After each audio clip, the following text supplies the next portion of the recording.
Chamaillerie, coup au visage. Brigitte Macron a-t-elle frappé le président au Vietnam? Des images montrent le président recevoir une main au visage de la part de son épouse à leur arrivée à Hanoï.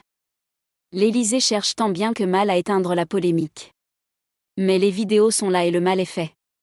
Sur les premières images de l'arrivée d'Emmanuel Macron à Hanoï, au Vietnam, on voit le président de la République être chahuté par Brigitte Macron. La scène se passe à l'intérieur de l'avion présidentiel, au moment où le staff ouvre les portes de l'appareil. En arrière-plan, on aperçoit le président, qui s'apprête à descendre, recevoir une main au visage de la part de la première dame. Le chef de l'État semble clairement surpris. Il se tourne rapidement pour faire un salut vers l'extérieur. Puis le couple présidentiel s'engage dans l'escalier. Mais la scène n'est visiblement pas digérée. Car quand Emmanuel Macron tend son bras à son épouse comme il en a l'habitude, elle ne le saisit pas. Et préfère se tenir à la main courante de la passerelle. Il n'en fallait pas plus pour enflammer tous les comptes hostiles au président français.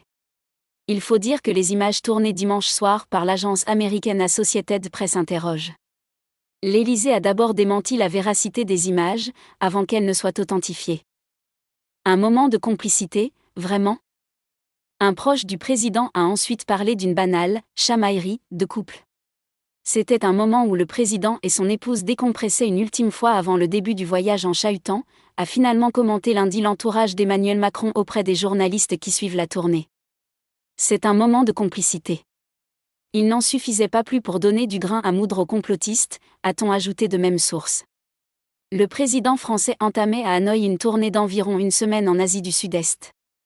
Au premier jour de ce déplacement, la compagnie vietnamienne Vietjet Air a annoncé vouloir commander 20 avions gros porteurs à 330-9 cents d'Airbus dans ce pays asiatique peuplé de 100 millions d'habitants. Il se rendra aussi en Indonésie et à Singapour.